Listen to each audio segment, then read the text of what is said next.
Suara saya cukup dengar di rumah, teman-teman yang ada di rumah? Terdengar, Bu. Soalnya saya pakai masker. Oke, kalau begitu. Mungkin minggu lalu sudah sempat dibahas sedikit sama Ibu Angelin tentang carbonated drinks, tapi kita akan membahas lebih detail carbonated drinks itu apa. Jadi kalau seandainya teman-teman lagi buka Google, browsing, mungkin yang keluar itu adalah jenis-jenis minuman teman-temannya ini ya, Coca-Cola ya. Coca-Cola.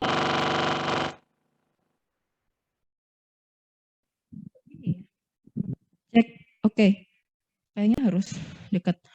Mungkin yang keluar adalah jenis-jenis minuman bersoda seperti ini, soft drink. Jadi yang ada Coca-Cola, ada Pepsi. Pepsi sama Coca-Cola cukup big player ya sebenarnya di dunia. Tapi sebenarnya ada yang lagi online dari sini mungkin dimatikan ya speakernya. Tapi sebenarnya untuk carbonated drinks itu bukan hanya itu. Jadi nggak hanya cuman sekedar minuman berperisa dikasih karbonasi atau karbon, tapi ada jenis-jenis produk tertentu yang bahkan bisa dikasih karbonasi. Makanya teman-teman pernah dengar ada istilah sparkling wine atau mungkin cider yang free alkohol atau mungkin kayaknya kalau nggak salah Bir Bintang mengeluarkan yang free alkohol ya. Ya, itu pasti ada bantuan dari carbonated-nya juga, ada carbonation-nya. Jadi sangat banyak variasinya. Nah, sebenarnya gimana sih kisah penemuan dari minuman berkarbonasi itu? Jadi pada tahun 1767 ada seorang bernama Joseph Priestley.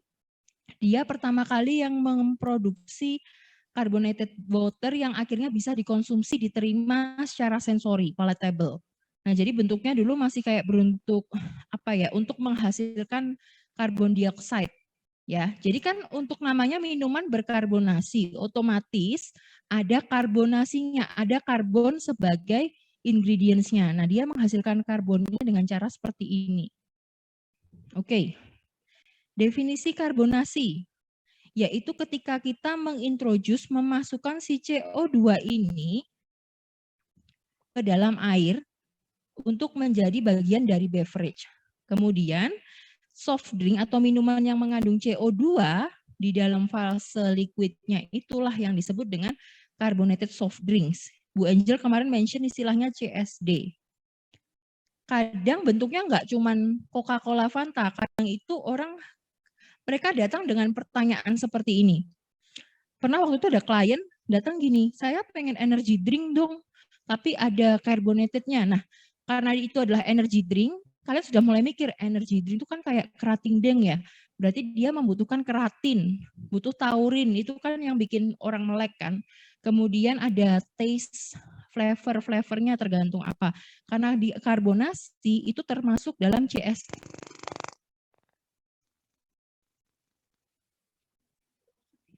Oke, walaupun si awalnya konsep produknya adalah energy drink, tapi karena dikarbonasi, maka termasuk golongan carbonated soft drink itu. Nah, jadi sebenarnya apa sih yang dikatakan berkarbonasi? Jadi ketika CO2-nya itu berada di fase liquid, dan itu biasanya di penetrate-nya itu pakai under pressure, nah itu kan menyebabkan ada bubbling-bubblingnya kan ya. Nah itulah yang disebut dengan efek effervescence. Jadi kalau kalian tahu apa itu namanya CDR, itu kan dimasukkan ke dalam air langsung ada bubbling-bubblingnya. Nah itu adalah yang disebut dengan effervescence ini. Atau biasanya dikatakan ada sparkling, fizzing, bubbling, bubble water, atau kayak ada foam-foamnya. Nah itu bagian dari efek dari carbonated soft drink itu. Nah, karena kita belajar tentang produk minuman, dan teman-teman juga nggak boleh jauh-jauh sama yang namanya regulasi pangan. Jadi, sekeren apapun teman-teman melakukan trial R&D produk, ini contoh nyata. Jadi kemarin, kapan hari ada orang dari perkebunan datang ke fakultas kita, bilang gini, saya punya melon reject, kita mau bikin melon bir, misalkan. Ternyata kita cari kategori pangannya di BPOM itu nggak masuk mana-mana. Jadi walaupun konsepnya keren, oh bikin bir dari melon atau bikin bir dari mungkin buah naga, Tapi kalau nggak ada kategori yang bisa masuk kan nggak bisa didaftarkan. Oleh karena itu kita tetap harus refer ke peraturan BPOM. Nah, khusus untuk kategori pangan, teman-teman bisa coba search di Perka BPOM nomor 34 tahun 2009. Nanti itu bisa jadi pedoman untuk macam-macam ya. Jadi untuk minuman berkarbonasi kita masuk ke golongan 14.1.4.1 yaitu minuman berbasis air berperisa yang berkarbonasi, yang berkarbonat. Begitu. Jadi basisnya apa? Dia mencakup air dengan ada tambahan apa ini? Karbon dioksida. Jadi air, CO2, kemudian pemanis, perisa, itu sudah pasti ada. Dan bisa juga dalam bentuk soda.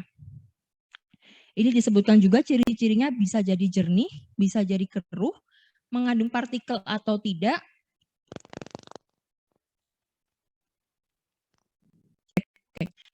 Potongan buah atau mungkin bubble pop. Nah, untuk kategorinya sendiri dari tadi ya, tadi kan minuman berbasis air berperisa yang berkarbonat, itu dibagi lagi menjadi 3 kategori. Di sini ada yang pernah nggak nemu minuman sari buah berkarbonasi? Atau pernah nyoba sparkling wine? Jadi sudah ada yang pernah ya? Sparkling wine itu kan basically sebenarnya wine itu adalah fermentasi buah ya definisinya ya. Kalau cider dia fermentasi apel, kalau perry dia fermentasi pear. Tapi kemarin tuh kita cari kategori, kalau fermentasi melon apa ya? Nggak ada yang masuk, kecuali fermentasi anggur buah. Tapi itu minimal 7% alkoholnya. Jadi itu kadang tricky. Karena alkohol, kenapa sih kok 7% nggak mau ya Bu gitu? Karena ketika kita jual produk minuman, nanti kalau bir, coba tanya Bu Rika, kalau bir itu kadar alkoholnya atau minuman beralkohol lebih dari 7% atau lebih dari 5% itu cukainya masuk kelas B, which is dia bayarnya per liter lebih mahal, kalau nggak salah 30.000 per liter cukainya. Sementara kalau dia kategori A, less than 5%, itu lebih murah bayar pajaknya. Jadi tax itu sangat matters kenapa orang concern kadar alkoholnya nggak mau tinggi-tinggi kadang. Dan kalau teman-teman lihat, bir itu kan lebih kayaknya murah ya, bisa diminum rame-rame gitu. Tapi kalau wine itu harus pakai gelas yang sangat fancy, atau cider harus lebih fancy, karena itu termasuk positioning dan harga, karena juga tax-nya mahal. Oke, kembali lagi ke minuman berkarbonasi. Kalau minuman buah berkarbonat atau berkarbonasi, intinya kita punya sari buah. Sementara kalau minuman buah berkarbonasi, itu yang membedakan sebenarnya hanya sari buahnya aja. Jadi kalau minuman buah, sari buahnya itu 10-35%. Kalau minuman sari buah berkarbonasi, total sari buahnya di atas 35%. Tapi kalau teman-teman lihat kadar CO2-nya sama. Jadi sudah diatur bahwa CO2-nya nggak boleh banyak-banyak. Maksimal 5,89 mg per liter. Oke, pertanyaannya. Kalau Sprite, Coca-Cola, Fanta, masuk yang mana? Kira-kira.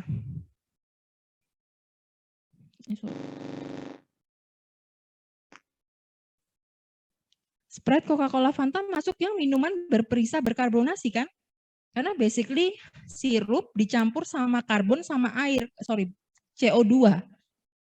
Nah, jadi mau apapun wujudnya, ya yang termasuk dalam kategori 14.1.4.1 minuman berbasis air berperisa yang berkarbonat, itu kadar CO2-nya selalu sama, nggak boleh lebih dari 5,89 mg per liter. Jadi tinggal tergantung teman-teman pakai sari buahnya seberapa, atau mungkin cuma pakai flavoring aja. Kalau pakai flavoring aja, nggak dari sari buah ya minuman berperisa. Mohon maaf, itu masuk kategori yang seperti itu. Oke, dari sini ada pertanyaan dulu mungkin tentang definisi minuman berkarbonasi sebelum saya lanjutkan.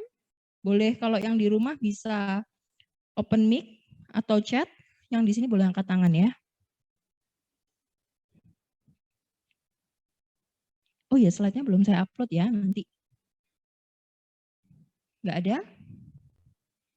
Nah, saya lanjutkan. Sepertinya saya pernah menjelaskan ya tentang cara membuat minuman berkarbonasi kalau nggak salah di awal gitu. Kalau ada berbagai jenis ya bagaimana membuat minuman berkarbonasi karena teman-teman di sini kan nggak hanya fokusnya ke food industry, ada yang mungkin nanti tertariknya di bidang food service atau HoReCa, hotel, restoran, kafe. Nah, kalau yang industrial itu memang biasanya sudah modelnya instalasi. Jadi ada tabung isi air, tabung isi gas, kemudian nanti akan streamline-nya nyampur sama sirup misalkan. Jadi ini bisa jadi ini CO2, ini bisa jadi sirup, ini air, kemudian nanti dicampur di pipa-pipanya itu. Nah, kalau yang di retail, food and beverage atau mungkin food service, yang saya pernah cerita kalau nggak salah waktu itu kayak kalian kalau ke McD atau mungkin ke Pizza Hut, mau minum minuman tuh jangan bayangkan mereka punya botol-botol aqua atau Fanta 1,5 literan, tapi mereka punya sirupnya, kemudian mereka punya tabung CO2, lalu ada saluran airnya, nanti dicampur di mesin minuman soft serve ini. Jadi memang saya sih nggak tahu ya teman-teman lidahnya peka apa enggak, tapi saya ngerasa rasanya taste-nya agak berbeda kalau minum jenis-jenis minuman tersebut yang beli di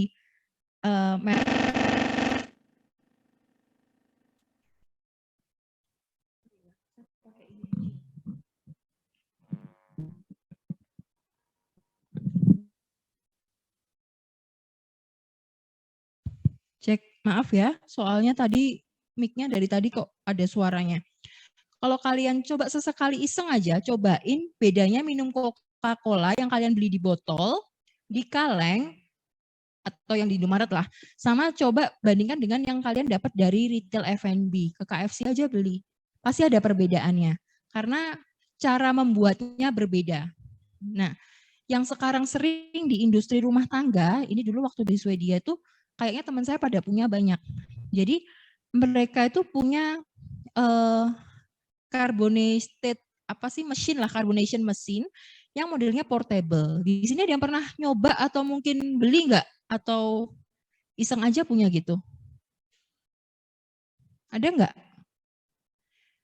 Jadi bahkan kalau boleh tahu itu kan di belakang kalian ada dispenser tuh di belakang ya kan? Dispenser dulu di tempat kerja saya itu bukan hanya air dingin, air panas sama air biasa, tapi air biasanya diganti dengan air soda. Jadi nggak ada air biasa, jadi bubble water. Mereka sangat menikmati minum air yang bubbling itu karena kayaknya menyegarkan gitu. Nah, untuk home scale itu kita bisa pakai alat yang bentuknya seperti ini. Jadi di sini kan ada probe-nya tuh, kayak kayak sedotan. Kemudian ada gas CO2-nya. Jadi gas CO2 bubble bro ini sebenarnya kalau dalam bentuk besar itu kayak gini. Kurang lebih ukurannya kayak gas pemadam kebakaran yang ada di gedung tapi dikali 2 ukurannya. Jadi agak gede.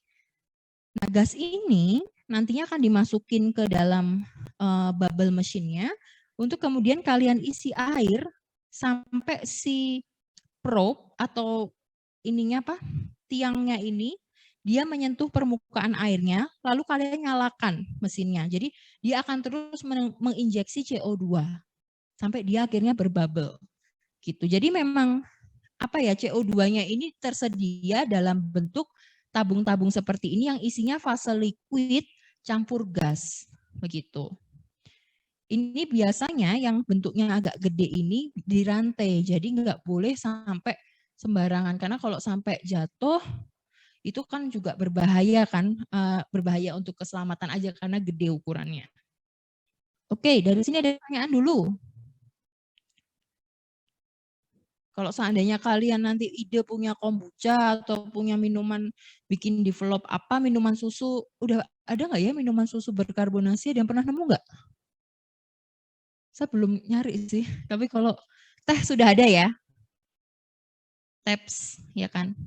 Oke, mungkin kalian one day punya ide, Bu, kenapa sih minuman susu nggak dibikin berkarbonasi? Ya silahkan, why not dicoba. Tapi kita lihat ya interaksinya bagus nggak. Nah, sekarang tentang CO2-nya aja deh kita bahas. CO2 kan sering dibilang apa? Cek. Oke, CO2 sering dibilang sebagai gas sisa hasil pembakaran sempurna. Benar nggak? Kalau tidak sempurna, apa hasilnya gasnya? CO. Ini kok kalian pada ngantuk semua tuh ini ceritanya. Jam rawan nggak ini? Lagi jam rawan ya? Oke, besok libur soalnya ya. Jadi CO2 itu merupakan natural gas yang merupakan hasil dari pembakaran sempurna. Dan ini bisa dalam bentuk gas, solid atau dry ice, dan juga liquid. Tapi liquid itu tergantung tekanannya berapa. Mungkin teman-teman pernah lihat ini nggak sih dry ice tuh kalau makanan-makanan yang ada asap-asapnya atau panggung yang ada asap-asapnya. Nah itu sebenarnya CO2 yang dalam bentuk dry ice. Nah kenapa kita pilih CO2? Kenapa nggak oksigen? Kira-kira jawabannya kenapa? Dia mau coba jawab nggak yang di kelas ini? Kenapa nggak oksigen? Kenapa nggak gas-gas helium kayak biar bisa terbang gitu? Lebih mahal. Emang murah ya? Yang ini. Oke, ada lagi? Kenapa CO2? Ada yang mau menjawab? Mungkin di rumah juga boleh, di sini juga boleh.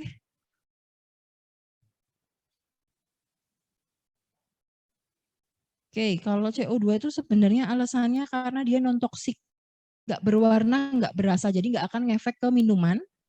Kemudian tidak menyebabkan kebakaran. Kalau bayangkan kalau oksigen kan justru kasih api malah justru membesarkan nyala api kan. Kemudian dia juga sifatnya larut dalam air dan bisa tercampur dengan baik. Nanti saya akan jelaskan terkait bagaimana proses pencampurannya. Kemudian kita bisa ngatur kelarutannya dengan mengatur suhu dan tekanan P dan T. Oke.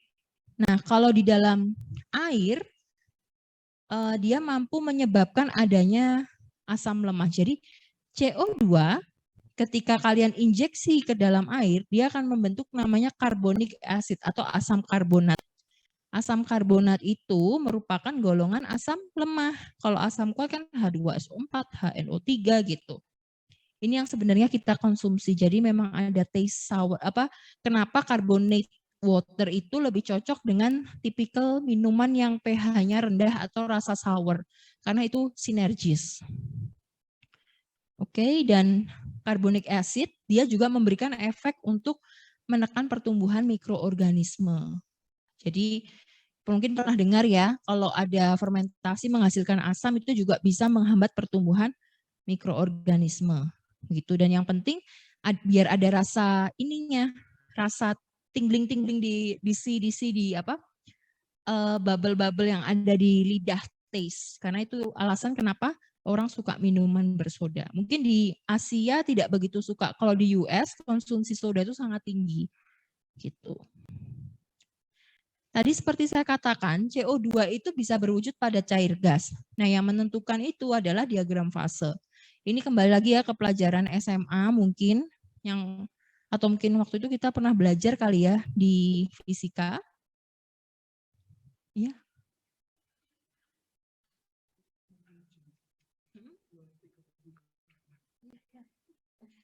Oke, silakan. Maaf tadi ada yang izin untuk pembekalan KKN ya berarti. Oke, yang KKN siapa aja?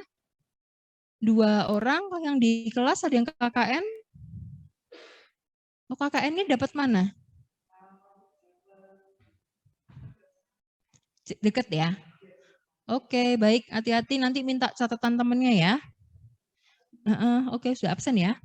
Baik, CO2 itu ada 3 diagram fase pada cair gas. Jadi, bagaimana kita mengaplikasikannya? Misalnya, saya punya CO2, mau tak injek ketika dia tekanannya 10. Oke, tapi suhunya minus 40. Nah, maka teman-teman bisa predik dia kira-kira itu berada di fase apa. Jadi, tadi kita punya tabung yang isinya gas sama air, tapi ketika nanti dia diinjeksi, tekanannya itu berapa, itu menentukan akan wujudnya seperti apa, nanti bisa larut atau tidak, dan penetrasinya seperti apa. Oke, ini tentang CO2 sekilas. Nah, sekarang kita akan belajar tentang prosesnya. Sebelum itu yang belakang ini boleh dong maju depan, karena ini hari ini nggak banyak kan mahasiswa yang datang. Yang di belakang sendiri ke depan ya. Ini kok anteng-anteng hari ini.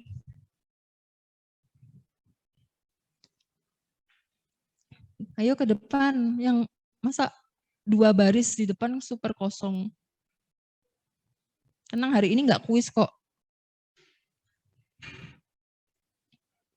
Oke, tentang mekanisme dari karbonasi. Ini sudah dijelaskan lewat gambar sebenarnya. Sambil nunggu teman-teman yang pindah. Mungkin tadi ada yang mau bertanya. Yang di rumah ada pertanyaan dulu nggak? Nah, sambil lihat. Nggak ada ya. Oke, jadi mekanismenya seperti apa sih CO2? Iya, tadi ada yang bertanya? Nggak ada. Mekanismenya seperti apa CO2 ini bisa larut ke dalam air. Jadi CO2 itu yang gambarnya ini ya teman-teman. Merah sama putih 2. Nah, dalam kondisi normal, itu sebenarnya CO2 bisa aja larut ke dalam air. Nah, di mana nanti aktivitas dari gas CO2 ini, ya, dia akan mengganggu ikatan yang ada di H2O. H2O itu kan ikatan hidrogen bond tuh. Nah, itu cukup kuat, tapi adanya CO2 dia akan sedikit mengganggu. Begitu. Jadi dia akan bisa mulai berpenetrasi. Tapi ketika temperatur temperaturnya itu diturunkan, ya kan? Si molekul CO2 ini aktivitasnya akan semakin melemah. Dan juga hidrogen bonds-nya, which is yang ada di air atau liquidnya, dia akan semakin kuat. Nah, tapi hal ini menyebabkan si CO2 ini nggak bisa lagi merusak ikatan H2O yang ada di air. Jadi dia hanya terperangkap saja. Jadi itu adalah mekanisme pertama kali ketika dicampur, oke, dia bisa masuk dengan apa ya? Smoothly lah, dia bisa masuk mengganggu si double bond, si hidrogen bond. Tapi ketika temperatur sudah diturunkan, karena CO2-nya itu sudah weak, kemudian H2O-nya ini kuat, si CO2-nya hanya terperangkap saja. Jadi ya udah dia terlock gitu. Kemudian tambah ini diikuti dengan peningkatan tekanan. Nah, dengan adanya tekanan ini menyebabkan CO2-nya itu totally trap di water, kemudian kondisinya sampai super saturated. Nah, jadi CO2 di dalam air ini tidak akan nambah kalau seandainya kondisinya normal condition itu bisa larut dengan sempurna, tapi kalau di sini dia sudah lebih ke arah mentok aja begitu. Dan di sini dikatakan juga bahwa sebenarnya ini kondisi yang tepat ketika kalian mau menambahkan sirup flavoring juga di dalam botol. Jadi ada 2 pendekatan. Teman-teman mau mencampur semuanya menjadi sirup untuk kemudian dikarbonasi seperti seperti tadi di gambar. Nah, jadi kalian sudah punya sirup lalu dikasih bubble untuk dikarbonasi, atau sebenarnya airnya itu sudah bersoda untuk kemudian ditambahkan sirup. Itu tergantung dari desain konsep produknya. Atau bahkan kayak seperti yang di retail, sirup sendiri, kemudian air sendiri, gas CO2 sendiri, semuanya digabung menjadi satu lewat saluran. Oke, jadi penting untuk memahami mekanisme ini karena dengan ini kita jadi tahu, oh memang at some point pertama kita kasih normal condition, tapi ketika nanti inject itu harus nurunin temperatur sama meningkatkan tekanan. Oke. Selanjutnya mengenai bagaimana sih interaksinya si CSD ini. Karena dia berkarbonasi otomatis dia akan punya interaksi dengan packagingnya. Teman-teman pernah tahu nggak orang kalau menuang bir atau wine kadang-kadang dia hanya menuangnya di bagian sisi gelas, ya nggak langsung cus gitu kan, tapi pelan-pelan gitu. Kenapa kira-kira? Kenapa kok nuangnya harus lewat pinggiran atau mulut gelas? Ada yang pernah kepo kenapa gitu? Ada yang tahu? Mungkin supaya CO2-nya nggak lepas ya, Bu. Untuk menjaga CO2-nya ya. Oke, ada lagi? Oke, tadi Hendri ya yang menjawab. Jadi sebenarnya ketika kita sudah buka minum, misalnya satu botol mengandung CO2. Ketika kalian buka, itu CO2 cek, oke, CO2-nya kan sudah rilis ya. Nah, itu menyebabkan kadar CO2-nya berkurang atau nanti karbonasinya berkurang. Nah, untuk menghindari itu, meminimalisasi yang hilang, nuangnya pelan-pelan taruh di pinggir gelas. Itu biasanya teman-teman yang minuman seperti sparkling wine atau mungkin bir itu dituanginnya pelan-pelan. Dan bisa juga nanti menyebabkan foamnya terlalu besar juga. Oke, dan ketika kita sudah menyentuh, bir itu menyentuh ke mulut, diminum, ada efek, ini istilah sensorik ya sebenarnya, tingling, tickling effect. Jadi kayak apa ya, geter-geter kesemutan bibirnya. Itu adalah tipe dari CSD. Nah, ini ada pertanyaan nih. Kalau teman-teman ini kalau mau dicoba juga boleh. Karena kalau seandainya kalian punya minuman soda baru beli, terus dikocok gitu kan, itu bisa meledak. Nah, meledaknya ini kenapa? Karena CO2-nya itu sudah dia harus dirilis begitu. Dan CO2 ini kan gas ya ketika dirilis bentuknya. Kemudian dia membentuk suatu grup yang makin besar bubble seperti itu yang mampu nge-push dan menghasilkan tekanan. Makanya ini bisa terjadi ketika kalian ngocok terlalu keras. Jadi CO2-nya ini pengen dirilis dan ketika dia dirilis, dia akan membentuk grup bubbles yang sebenarnya disebut dengan nuklei.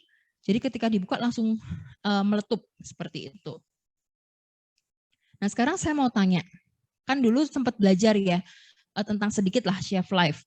Kalau kita punya minuman jus kan enak, shelf life atau bottleneck dari umur simpannya adalah bisa jadi rasa.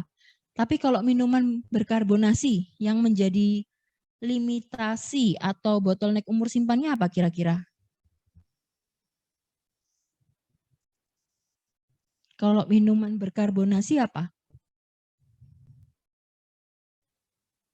Karbonnya kan, CO2-nya.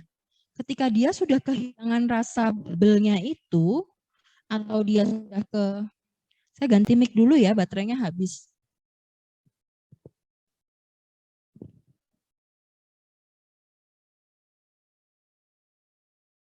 Cek, oke. Kalau minuman berkarbonasi, kalau sudah habis sodanya, teman-teman pernah ya buka Sprite 1,5 liter atau mungkin Pepsi dan lain sebagainya disimpan di kulkas? Pernah ya? Terus diminum lagi beberapa hari kemudian, sodanya hilang nggak kadang-kadang? Nah itu udah bukan, dan rasanya kayak ini bukan soda lagi gitu. Nah itu yang sebenarnya menjadi pembatas umur simpan. Kalau minuman soda itu mulai kehilangan sodanya, ingat ya, minuman soda maksimal tadi kan 5 gram sekian ya per mili, dan tiap minuman itu ada batas limitasinya, nanti kita akan belajar. Ketika dia sudah kehilangan sampai level tertentu, sebenarnya itulah batas umur simpannya. Beda sama susu, kalau susu itu biasanya lebih pembatas umur simpannya adalah pemisahan fase, terutama untuk susu UHT ya. Kemudian kalau misalnya teh perubahan warna atau rasa begitu. Jadi tiap produk itu punya critical limit yang berbeda-beda. Nah, jadi nucleation itu apa sih sebenarnya? Suatu konversi dari CO2 yang tadinya bentuknya air karena dia push away, dia kayak seolah-olah tertrigger untuk membentuk bubble-bubble dan makin besar grup, akhirnya dia terilis dalam bentuk gas untuk meletup gitu. Oke, ini agak scientific, tapi saya nggak mau bikin ini terlalu scientific, karena kita nggak belajar fisika ya di sini. Jadi sebenarnya gini, kalau ditanya,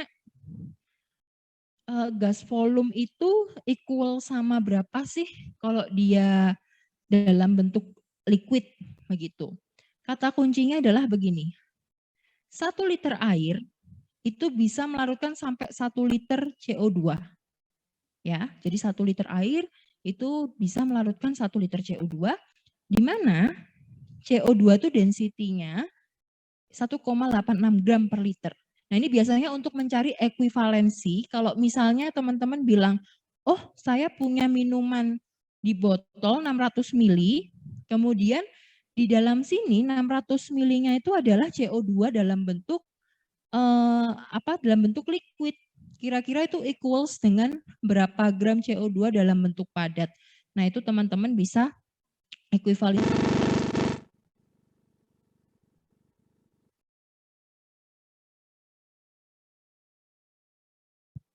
Cek. Oke, ini baterainya sudah naik menjadi 2 tiba-tiba. Jadi kalau seandainya kalian ditanya, oh saya punya 600 mili air berkarbonasi, isinya 600 mili juga CO2, kalian bisa ekuivalensikan itu sebenarnya ada berapa gram CO2. Itulah fungsinya densitas ini. Karena terkadang CO2 itu ditambahkan tidak dalam bentuk cair, tapi bisa dalam bentuk yang padat atau mungkin sebaliknya. Kalau gas lebih susah ya. Nah, unit dari suatu tingkatan karbonasi itu dinyatakan sebagai gas volume. Berarti ada berapa banyak sih volume CO2-nya? Ada berapa banyak sih jumlah CO2-nya yang terdissolve? Makanya tadi ada satuannya kalau nggak salah gram per mili atau gram per liter. Begitu. Tapi ingat, kelarutan dari CO2 ini sangat dipengaruhi oleh temperatur dan pressure seperti tadi pada diagram fasenya. Ini nggak perlu saya bahas dengan detail karena teman-teman cukup tahu bahwa temperatur yang berbeda itu akan menghasilkan volume gas yang berbeda dengan tingkat tekanan tertentu. Let's say, oke, dengan saya ngisinya di suhu 10 derajat, Bu.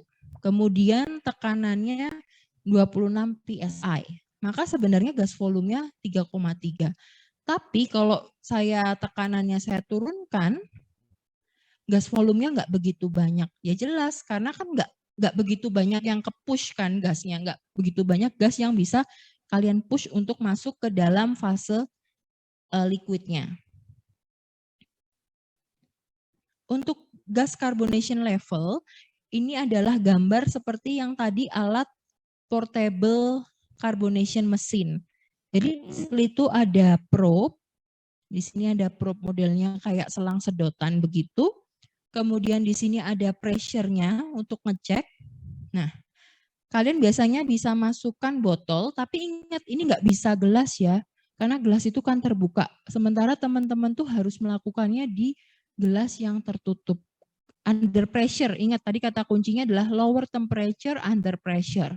Untuk bisa membuat CO2-nya ini masuk dan terlock, terikat. Kemudian airnya atau liquid yang ingin kita injeksikan CO2 tuh harus terendam dengan si probe hingga nanti akhirnya bisa terkarbonasi. Nah, kalau seandainya terlalu rendah karbonasinya, ya nanti rasanya cuma kayak sirup aja gitu. Tapi kalau terlalu tinggi itu rasanya too tart. Ada nggak yang bisa teman-teman di sini mendeskripsikan tart? Tart itu kayak apa sih? Ini istilahnya mungkin agak sensorik ya. Ada yang tahu nggak? Tart itu maksudnya apa? Bukan kue tart ya, tapi ada yang tahu? Kalau flat kan ya udah ya kayak normal water, tapi kalau tart itu kan something else. Ada yang tahu teman-teman di rumah atau mungkin yang datang hari ini pernah mendengar istilah tart? Tahu asam tartarat? Ada yang pernah dengar asam tartarik? Asam tartarik itu kayak kebanyakan itu di anggur. Jadi ketika tartariknya itu tinggi, itu akan memberikan efek sepat. Nah, sama halnya dengan CO2 yang terlalu tinggi, itu akan memberikan efek keset-keset di di lidah. Itu makanya tidak kita inginkan ya. Nah, volume gas itu menjadi penting untuk teman-teman yang nanti kerja di QC melakukan pengukuran. Jadi itu menjadi faktor kualitas yang penting. Nah, bagaimana cara ngeceknya tuh biasanya ada test kitnya yang langsung bisa untuk ngecek kayak pH meter lah. Kalau pH meter kan langsung cek pH, kalau ini langsung tahu oh ada berapa sih CO2-nya yang ada di liquidnya. Oke, ingat harus tertutup ya, karena kalau kalian punya minuman soda, buka tutup, nanti sodanya bisa-bisa hilang. Ada banyak faktor yang mempengaruhi carbonation level. Yang pertama, kalian mengaplikasikan tekanannya berapa, temperatur dari liquid, ini seperti tadi mekanisme yang saya jelaskan. Kemudian ada berapa banyak sih kontak time-nya. Jadi kalian mengintroduce si CO2-nya itu durasinya berapa lama. Yang jelas makin lama semakin banyak. Kemudian area interface between liquid sama CO2-nya. Ini ada hubungannya juga dengan kadang ada headspace atmosferiknya juga. Oke. Lalu CO2 afinitasnya, polaritasnya, sirupnya sendiri itu bisa jadi itu sudah sifatnya ionik. Mungkin teman-teman pernah dengar ya ada ionic water, mungkin pernah dengar ada istilah minuman pH-nya 8. Nah, itu akan mempengaruhi CO2 ini bisa penetrate apa enggak. Pernah dengar ya minuman pH 8 katanya bagus buat usus, tapi saya juga nggak yakin tuh klaimnya bener apa enggak. Oke, dan juga presence of other gases. Kalau ada gas lain, biasanya CO2 itu akan saling berkompetisi untuk bisa masuk. Tapi yang jelas, untuk berbagai jenis produk minuman dan produk makanan khususnya, kita tuh nggak pengen ada gas yang reaktif. Jadi O2 itu nggak diinginkan karena bisa menyebabkan ketengikan kalau produk chips, kalau dia teman-teman punya produknya itu mengandung oil, bisa jadi minuman emulsion kan ada ya yang mengandung susu, itu menyebabkan ketengikan, atau juga mungkin kalau minuman mengandung vitamin C itu kan antioksidan ya sebenarnya. Kalau seandainya kena O2, dia bisa teroksidasi, mengubah warna, jadi vitamin C-nya nggak aktif lagi. Jadi kita menghindari gas-gas yang sifatnya reaktif. Oke, dari sini ada pertanyaan dulu sebelum saya lanjut ke carbonation level. Teman-teman, ada pertanyaan? Saya lanjut ya. Untuk carbonation level, seperti tadi sudah kita pelajari menurut regulasi pangan, maksimal kadarnya 5,89. Nah, beberapa jenis minuman itu memiliki range sebenarnya. Jadi kalau tipe-tipe minuman yang Coca-Cola, cola ya, maksudnya cola soda, lemonades, ginger ale, ada yang pernah coba ginger ale? Ginger ale? Siapa tahu ada yang mau riset tentang ini? Kemudian soda water itu cukup banyak mengandung gas CO2-nya. Karena kita memang pengen, itu judulnya beneran minuman soda. Tapi kalau biasanya ada perisa buahnya, itu carbonation levels-nya lebih rendah. Kalau ditanya, kenapa Bu seperti ini? Ya, it's the matter of preference. Jadi, kalau nggak salah itu Sprite ngeluarin juga deh yang botol plastik, yang dia sodanya nggak begitu tinggi. Jadi, untuk jenis-jenis minuman berperisa sebenarnya sodanya cenderung lebih rendah dibandingkan dengan cola yang warna hitam atau Pepsi. Ini lebih ke market demand sih. Tapi kalau ginger ale, kemudian lemonades atau soda water ya, itu memang dedicated sodanya tinggi kandungan. Nah, mungkin ada juga yang pernah dengar ada sparkling water. Sparkling water itu sebenarnya hanya air dikasih soda. Kadang ada juga yang dikasih perisa sedikit. Nah, itu gas volumenya nggak begitu banyak karena kan dia literally air ya, dan flavornya nggak begitu berasa. Jadi mungkin agak lebih sedikit mengganggu ketika sampai di taste bud-nya. Karena ini minuman bersoda, kita yang ingin kita jaga adalah CO2-nya toh, biar nggak lari kemana-mana, biar dia nggak bisa menembus dinding, menembus awan gitu kan ya. Jadi kita harus mikirin bagaimana packaging ini mampu retain atau memaintain kandungan CO2-nya, biar nggak kemana-mana. Kalau teman-teman dulu hidup di zaman 90-an, mungkin teman-teman kelahiran 2000 ya, itu dulu ada istilahnya FN kalau nggak salah. Jadi kayaknya bukan hanya Coca-Cola, Fanta, dan Sprite, tapi produk lokal itu adalah FN, terus minuman cap badak, mungkin yang dari Sumatera ada di sini? Nggak ada? Ada nggak teman-teman dari Sumatera? Nggak ada ya? Minuman cap badak, kemudian kalau AW itu kan tipe-tipe rasanya sama Sarsapila. Nah, kemasan itu menentukan bagaimana tipe sodanya, berapa umur simpannya. Sekali aja teman-teman beli merek yang sama, tapi kemasannya berbeda, itu kurang lebih umur simpannya akan berbeda. Pernah nggak kalian menemukan minuman soda dikemas di kemasan Tetra Pak karton?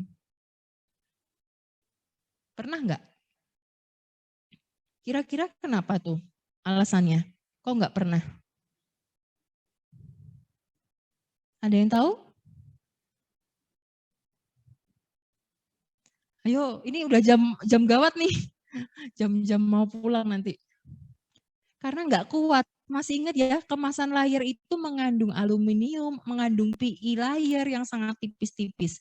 Jadi untuk minuman bersoda memang cocoknya gelas, kaleng, dan juga plastik PET, di mana masing-masing memiliki kelemahan dan kelebihan masing-masing. Tapi memang kalau gelas kaca itu umur simpannya cenderung lebih lama karena dia kan lebih apa ya? Lebih keras sebenarnya. Jadi mampu retain itu apa ya? Untuk nahan gasnya lebih bagus dan dia bisa digunakan. Tapi memang berat kelemahannya itu. Dan kemudian karena dia berat harus dikembalikan lagi kayak teh botol sosro harus dicuci kan kerja lagi kan 2 kali. Oke, sementara kalau kaleng, nah ini sebenarnya bagus. Gelas ini kelemahannya satu, kalau gelasnya itu transparan. Ingat ya, gelas transparan, terus kalian punya produknya kayak Fanta Orange, itu kalau dia kena paparan cahaya matahari terus-menerus warnanya bisa berubah. Kalau dia bentuknya kaleng, kaleng itu kan apa ya, laminated sama aluminium ya. Nah itu cenderung lebih stabil dari segi warna sebenarnya dan bisa di-recycle, begitu. Tapi ada risiko juga korosi, terutama kalau teman-teman pernah nggak tutup kaleng, minuman kaleng, kalau atas kalian simpennya itu bagian atasnya itu nggak kering. Kalian nemu di supermarket, itu biasanya ada tendensi itu korosi. Jadi korosinya itu bukan di bagian dalam, tapi dari bagian luar, yaitu bagian luar kalengnya. Oke, jadi memang harus kering kalau menyimpan kemasan kaleng. Untuk PET itu sekarang lagi banyak, ini kan jenis PET ya, dan jenis plastiknya beda. Pernah lihat minuman ini ya, mereknya Aqua, aduh apa ya itu mereknya, Ades atau apa yang bisa diremet-remet, tahu nggak minuman air mineral yang kemasannya tipis, bandingkan sama tipe-tipe kemasan air berkarbonasi. Pasti yang air berkarbonasi itu lebih tebal karena dia ingin menjaga gasnya tersebut. Dan ini sebenarnya paling convenience, tapi untuk recyclingnya itu belum semua company bisa melakukannya. Dan ini yang memiliki gas retention paling rendah sebenarnya PET itu. Makanya sebenarnya harapannya habis kuliah ini kalau kalian kepo, coba beli soda yang sama, tapi dengan apa namanya, dengan kemasan yang berbeda, lalu cek manufacture date sama expired date-nya. Itu bagaimana, sama apa enggak? Oke. In packaging sebenarnya ada hal lagi yang penting. Jadi kalau PET botol tuh harusnya cuma 3 bulanan, dan semakin kecil botol size-nya dia lebih gampang untuk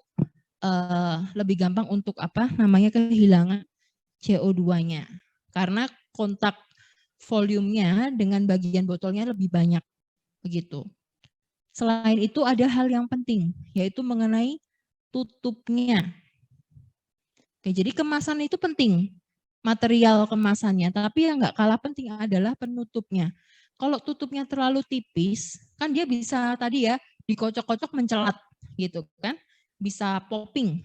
Makanya penutupnya pun harus didesain supaya mampu menjaga supaya tekanan dari dalam itu tidak sampai menyebabkan dia bocor, leaking, atau mungkin sampai ada tekanan yang gasnya membentuk nukleik tadi. Tapi juga penting itu sebenarnya harga sih paling penting ya, cappingnya. Kalau yang ini tipe-tipe metal untuk kemasan jenis kaca, sementara kalau yang plastik ini untuk kemasan PET, bahannya PS, polistiren. Jadi lebih tebal memangan. Oke, dari sini sebelum saya lanjutkan, saya takutnya pada ngantuk. Ada pertanyaan dulu? Apa tidak? Di sini kalau kemarin ada siapa ya? Kemarin Alan bisa tak suruh ini, bisa tak suruh nyanyi-nyanyi dia waktu pelajaran. Ini angkatan berapa aja yang datang masuk kelas hari ini? 19. 18 ada. Oke. Ini angkatan kakak kelas, jadi anteng-anteng gitu ya. Sudah mulai behave. Kalau angkatan yang muda-muda biasanya oh enggak apa-apa masih muda gitu. Angkatan 17 ada enggak kan? Atau masih ada yang kuliah? Apa? Ada ya, berarti memang campur ya minuman itu ya. Oh, diverse banget kalau gitu. Oke. Tapi benar nggak sih kalau mahasiswa makin tua makin anteng gitu? Ini hanya teori belaka kayaknya. Kalau angkatan baru suka foto-foto rame-rame gitu. Oke. Ini pengumuman aja sih untuk ujiannya. Nanti akan saya buat close book ya. Jadi ujian itu teman-teman harus hadir ke kampus yang jelas, tapi saya akan pakai super cyber pakainya. Ada yang nggak punya, maksudnya nggak bisa bawa laptop kah ke kampus dari teman-teman yang ada di online maupun offline. Kalau nanti ada kendala membawa laptop ke kampus, bisa hubungi saya ya, karena mungkin nanti ada kebijakan lain. Jadi yang jelas teman-teman semua saat ujian harus ke kampus kondisinya. Ujiannya untuk minuman sudah saya pastikan yaitu close book dan terstruktur. Jadi soalnya mungkin kemungkinan besar pilihan ganda dan lewat super cyber. Jadi nanti yang mungkin ada masalah dengan membawa laptop itu harus informasi juga. Maksudnya membawa laptop itu dalam arti kalau laptopnya rusak, baterai saya bocor, itu kan perlu diinformasikan. Tapi yang jelas kalau baterai bocor bisa diatasi dengan adanya apa itu? Colokan yang panjang-panjang itu nanti bisa diatur. Gitu ya untuk ujiannya. Nah, sekarang mengenai CSD composition dan bagaimana cara membuatnya. Teman-teman yang di kelas mau berdiri dulu nggak biar nggak capek? Kalian soalnya anteng-anteng sekali gitu. Mau berdiri dulu 5 menit? Atau lanjut? Cek. Oke, lanjut aja ya. Ini biar pulangnya cepat soalnya. Untuk komposisi CSD dan juga bagaimana cara membuatnya. Well, paling gampang tuh sebenarnya kita lihat benchmarking produk yang ada. Nah, Coca-Cola itu sejarahnya, ini saya bukan promosi Coca-Cola, tapi sejarahnya itu memang ada buah cola. Ditemukan di Afrika, kalau nggak salah. Nah, cola itu mengandung apa saja sih? Cek, oke. Cola itu mengandung kafein. Kemudian ada natural flavoring, ada caramel color, jadi untuk pewarna yang coklat-coklat itu, dan dia asam karena ada fosforik dan citric acid. Fosforik ini membantu menstabilkan CO2 ketika di fase liquid. Nah, gulanya itu ada pilihannya. Jadi mungkin dulu sempat kita bahas ya, ada berbagai jenis gula untuk membuat minuman. Tapi untuk jenis yang fruity, yang apa teman-teman menonjolkan rasa buah, itu lebih cocok pakai high fructose syrup karena fructose itu erat kaitannya dengan fruity flavor aroma. Jadi lebih sinergis. Makanya kenapa ini cocoknya pakai HFS. Kemudian nanti dikasih carbonated water. Sementara kalau teman-teman lihat Sprite atau ini contohnya Dr. Pepper, itu kurang lebih sama ya, high fructose syrup. Jadi fructose cocoknya untuk yang fruity-fruity, Yang asam-asam itu cocok. Citric acid untuk stabilize pH-nya dan juga memberikan sourness. Kemudian citrat itu bagian dari citric ya, more or less. Sodium zat untuk pengawetnya. Begitu. Kadang dikasih kafein, kadang tidak, tergantung direction company-nya ini mau ngembangin produk yang kemana. Kalau kafein yang jelas tuh kan memberikan efek biar kalian melek gitu kan. Jadi mungkin kalau mata kuliah teknologi minuman harus bawa minuman biar nggak ngantuk nih teman-teman ya. Oke, ini untuk ingredient. Nah, sempat kita bahas waktu itu, tapi ini sekarang khusus yang carbonated. Teman-teman yang pertama harus tahu, mau sweetenersnya apa? Fruktos masih mengandung kalori dan gula. Itu keduanya sama, masih mengandung kalori, tapi juga karena dia gula, dia bisa memberikan body atau thickness. Makanya mungkin kalau teman-teman pergi ke toko kue itu kalau beli fructose sirup, itu dikasih kadang ditanya, oh mau yang berapa derajat? Karena ada yang 60, 70, 80 gitu, beda-beda derajatnya. Atau kalau teman-teman punya ide konsep yang, oh saya mau low kalori Bu, yang less kalori, maka cobalah berpikir untuk menggunakan sweeteners. Sweeteners ini bisa jadi sintetik, bisa jadi alami, bisa jadi turunan gula alkohol. Nah, masing-masing punya faktor pengalinya terhadap gula. Jadi sakarin 450-nya gula, siklamat 26 kali gula, aspartam 200, dan lain sebagainya. Ini kapan hari baru kejadian. Saya tadi pagi soalnya minum yogurt, terus habis itu pusing. Ternyata saya nanya, oh ini dari apa? Oh ini dari gula sama stevia. Oh ya, berapa-berapa? Stevianya sama kayak gula, Bu. Oke, stevia itu 200 kalinya gula gitu kan ya. Jadi pantas kepala saya pusing. Jadi kalian juga harus tahu bahwa stevia itu 200 kalinya gula. Maka kalau saya nambahin 200 gram gula itu sebenarnya cukup 1 gram stevia. Jadi kalkulator gulanya tetap dipakai ya, pengali-pengali ini. Kemudian jenis flavor. Flavor itu ada banyak, ada yang natural, ada yang nature identical, ada yang artificial. Tergantung teman-teman mau pakai yang mana. Kadang ada juga yang sok klaim pengen nggak pakai flavor, boleh. Tapi kendalanya kalau minuman sari buah tanpa flavor, kadang itu buah kan musiman ya. Ada yang lagi bagus, lagi jelek. Kadang kalau jeruk ini kecut, ini satu manis. Makanya flavor ini untuk adjusting rasanya. Oke. Yang nggak kalah penting adalah asidulan. Ingat ya, CO2 itu kan memberikan asam lemah ya ketika bergabung sama H2O. Jadi lebih cocok kalau dia pH-nya asam, pH-nya rendah. Makanya itu juga bisa jadi alasan kenapa kok susu nggak cocok sama karbonasi. Mungkin yang cocok adalah yogurt. Saya belum pernah coba ya minuman yogurt berkarbonasi. Tapi kalau kita lihat secara logik, dari segi pH-nya aja nggak match. Satu basah mau digabungin sama asam itu nggak cocok. Nah ini adalah contoh-contoh asam yang sering digunakan. Citric itu banyak di jeruk, dulu sempat saya ulas. Malik itu kayaknya banyak di apel. Tartarik, tart itu banyak di grapes gitu. Kalau Coca-Cola jenis tipe cola cocoknya fosforik acid. Begitu karena itu juga menstabilkan CO2-nya. Ada jenis ingredients lain bisa pewarna, preservatif, dan juga stabilizer. Begitu. Oke, dari sini ada pertanyaan dulu tentang CSD composition. Mungkin ada yang tertarik one day pengen mengembangkan usaha minuman berkarbonasi skala rumahan. Kalau skala rumahan, seperti saran saya tadi, teman-teman mengembangkan sirupnya dulu ya kan. Sirup yang unik misalnya sirup lavender kan nggak umum ya di Indonesia. Terus kalian pengen bikin minuman berkarbonasi ya. Kalau skala rumah tangga yang dijual di kafe-kafe kan investasinya cukup beli ini aja toh. Yang kecil alatnya, nggak usah ribet-ribet.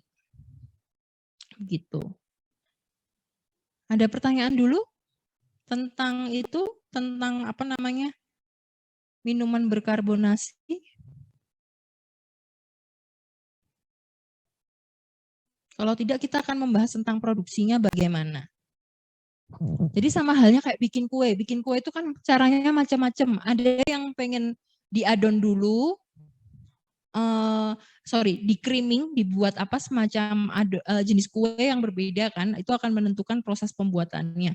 Ada yang mungkin, oh saya dicampur kering dulu Bu, baru tak mixer. Ada yang langsung Bu, semua tak mixer. Ada yang, Bu ini saya campur yang apa namanya liquid-liquid dulu.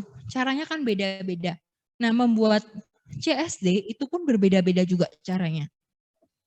Kalau yang contoh di sini ini adalah konsep secara umum ya, flowchart-nya.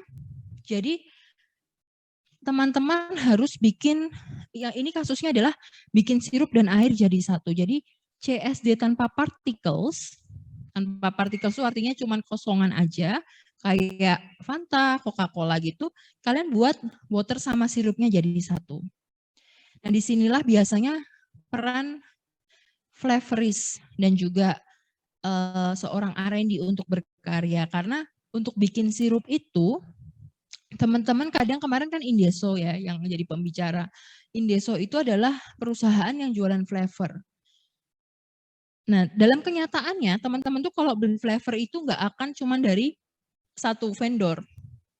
Bisa jadi gini, oh saya untuk flavor apple saya pakai perpaduan 3 flavor sebenarnya. Jadi satu dari Indeso, satu lagi saya misalnya ngambil dari Firmenich atau Givaudan. Gitu. Itu tujuannya kenapa? Supaya kalian gak gampang ditiru sama produk lain. Nah mungkin teman-teman pernah ini nggak ngeh, kayaknya Fanta Coca-Cola itu pernah ditiru deh, ada produk yang lebih murah. Ada yang tahu nggak brandnya apa? Apa? Bicola ya? Brandnya Bicola. Atau mungkin, ya ini mati. Bentar ya. Atau mungkin Indomie. Indomie yang mirip-mirip rasanya sama Indomie apa? Nggak ada ya? Oke, Sarimi mie sedap beda juga ya? Oke. Nah, kalau tapi Bicola mirip ya menurut teman-teman. Rasanya mirip, harganya jauh lebih murah. Nah, itu biasanya ada flavor-flavor tertentu yang lebih mudah di hijack. Makanya orang kalau sudah bekerja dengan flavor, itu rahasianya bukan main. Karena satu, flavornya dikasih kode. Kemudian kalian pesan ke perusahaan flavornya itu nggak cuma satu. Kalian campur dari perusahaan flavor berbeda atau mungkin flavornya sama Indeso katakanlah. Tapi kalian belinya langsung 5 set. Saya beli 5 set, tapi kalian formulasiin sendiri. Oh, flavor 1 tetes, flavor 2 setengah tetes, flavor 3 cuma 4 tetes atau rasionya beda-beda. Nah, itu yang menjadikan suatu sirup khas dan nggak bisa ditiru. Jadi kalau one day teman-teman punya kesempatan jadi seorang entah barista atau mungkin flavorist atau di R&D, ingat bahwa untuk menjaga supaya produk kita ini nggak gampang ditiru, biasanya seperti itu triknya untuk flavoringnya. Oke, sirup itu kan di-cooling nih. Ingat, mengkarbonasi itu kayaknya kalau anget nggak ada deh rumusnya. Tadi kan sudah disampaikan, harus cool dan juga under pressure. Jadi harus di-cooling dulu kurang lebih 10 derajat, lalu dikarbonasikan. Diinjeksi sama CO2. Nah setelah diinjeksi itu langsung harus ditutup. Kenapa? Nanti CO2-nya hilang, gitu aja. Jadi, di CO2 itu sambil di filling dan juga di capping, ditutup. Untuk kemudian didistribusikan. Nah ini saya ambil dari manualnya salah satu perusahaan. Kalau ini caranya more or less juga sama sih. Jadi teman-teman punya raw material. Kadang raw materialnya itu bisa liquid semua, bisa dry semua. Tergantung bagaimana. Kalau yang kalian mau simple, kadang gini, udahlah daripada ribet-ribet dry. Kalau dry kan harus ini ya, mikirin suhu kelarutannya dan lain sebagainya. Bisa juga teman-teman bilang, oh saya mau liquid aja. Nah setelah memblending sampai punya sirup, ya jadi punya sirup, terus sirupnya diencerkan, jadi kayak minuman es marjan siap konsumsi, barulah dikasih sama CO2 diisikan dulu baru di filling. Jadi skenarionya berbeda. Bisa jadi teman-teman itu membuat sirup lalu masing-masing botol itu di dosing CO2, Atau kalian sudah men-CO2-kan atau mengkarbonasi sirup dalam jumlah tangki besar untuk kemudian diisi. Itu semua tergantung dari setup mesin peralatan yang ada di pabriknya. Yang jelas kalau dengan alat home industry tadi yang saya tunjukkan, itu kalian harus bikin sirupnya dulu baru dikarbonasi.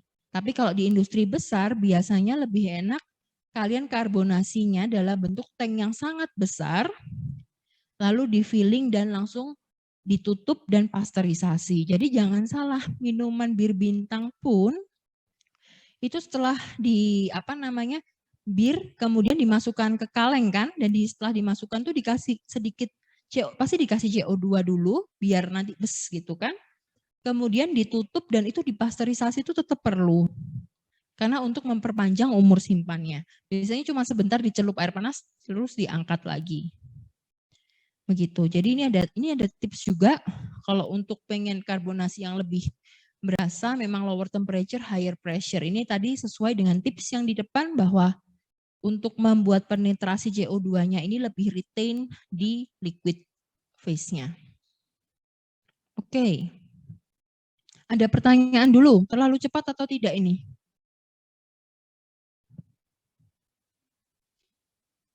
Ini nggak akan saya bahas karena mostly mirip-mirip, tinggal tergantung rantai produksinya gimana. Karena kan beda-beda ya. Jadi nanti kalau teman-teman melihat menganalisis kasus, coba dilihat case by case. Apakah, jadi nggak ada satu lini produksi itu yang fix. Biasanya harus disesuaikan dengan kondisi dari company-nya, dari ingredient-nya, ekspektasi produk akhirnya. Ini termasuk salah satu cara bagaimana melakukan proses filling minuman yang berkarbonasi.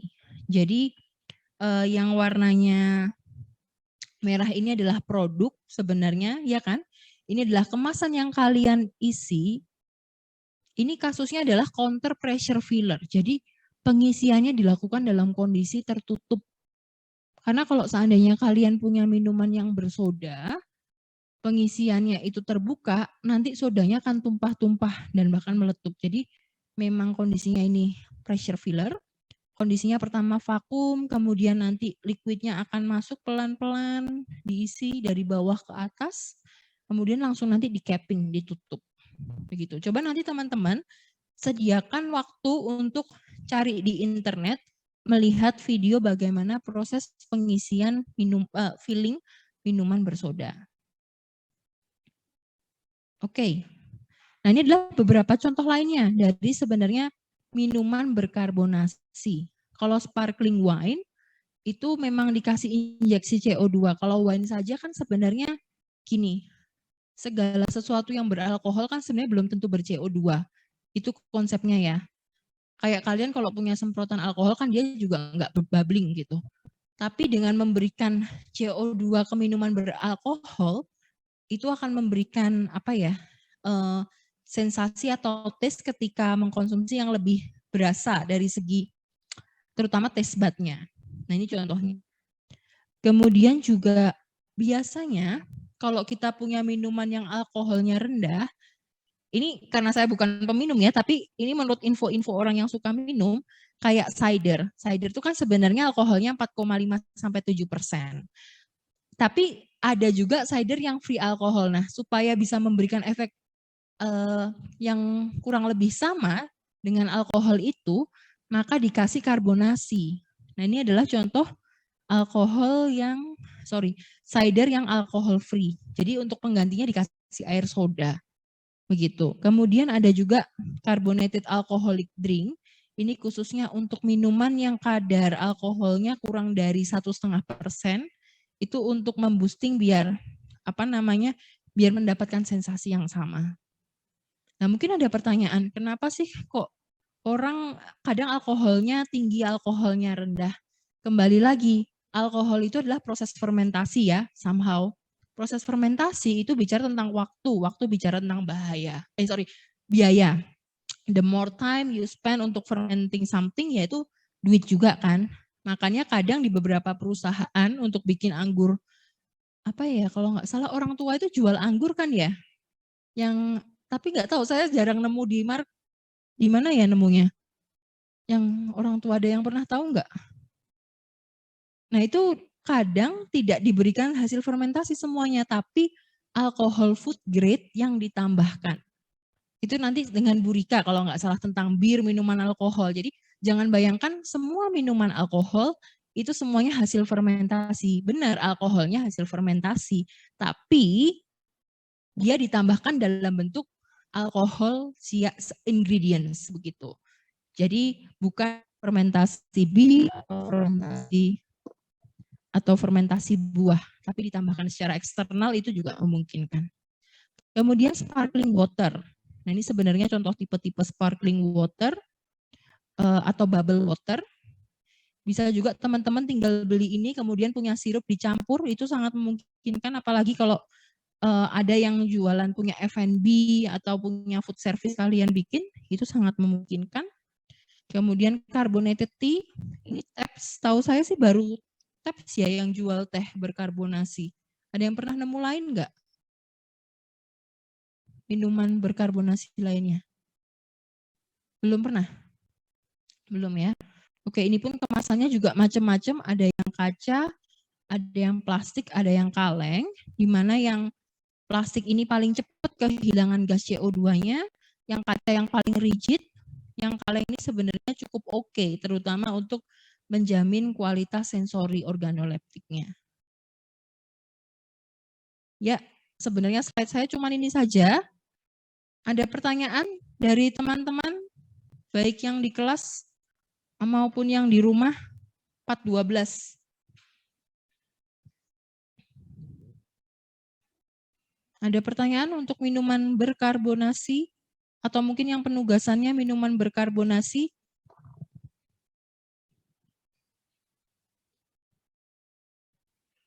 Tidak ada? Kalau tidak ada, nanti catatan dikumpulkan. Saya tidak akan upload slide sampai pukul 6, jadi sampai jam 5, saya akan membuka Super Cyber untuk teman-teman mengupload catatan seperti biasa. Gitu ya, jadi bisa take time untuk melengkapi catatan dan mengupload sambil saya buka Super Cyber-nya. Saya bukanya sampai jam 5, lewat dari itu tidak saya koreksi. Jadi kalau memang ada yang tadi izin KP atau apa, ya memang sedang izin gitu. Oke, ada pertanyaan dulu? Nggak ada? Oke, kalau begitu terima kasih semuanya untuk perkuliahan hari ini. Kita ketemu minggu depannya online ya, karena saya sudah harus tidak boleh keluar rumah, kondisinya sudah mau melahirkan. Ujiannya nanti terstruktur, close book, dan pilihan ganda. Gitu. Terima kasih semuanya. Terima kasih Bu. Terima kasih Bu. Terima kasih Bu. Terima kasih, Bu.